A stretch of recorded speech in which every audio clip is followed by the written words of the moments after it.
మన బాడీలోంచి 3 వేస్‌లో ఫ్యాట్ ఎళ్తుంది. ఒకటి యూరిన్, ఇంకొకటి స్వెట్, ఇంకొకటి ఎయిర్. ఎయిర్ ద్వారా 70% ఫ్యాట్ ఎళ్తుంది. మిగతా 30% అంటే 30-40% మాత్రమే మీ స్వెట్ ద్వారా, యూరిన్ ద్వారా వెళ్తుంది. నేను బిట్ పేపర్ కన్నా మెయిన్ పేపర్ని కాన్సన్ట్రేట్ చేయమంట. That's what I do.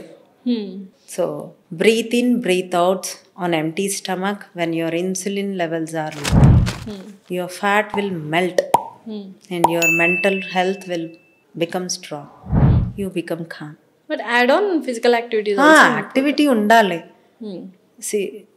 మీ మజిల్స్కి కానీ, మూమెంట్కి కానీ, మీ హ్యాపీ హార్మోన్స్కి కానీ యాక్టివిటీ లేనిది ఎలా? ఇదివరకు రోజుల్లో నడుచుకునే వెళ్ళేవాళ్ళం, నడుచుకునే చేసేవాళ్ళం. అంతే. When you jog, your breathe in, breathe out increases.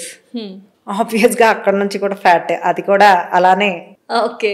When you are walking, you give deep breathe and size అంటాం ఆయాస పడుతుంటాం. Definitely. So that's the reason. Workout. ఒక పెద్ద వెయిట్ ని లిఫ్ట్ చేస్తున్నప్పుడు డౌన్ చేస్తాం. Definitely. Breathe in, breathe out.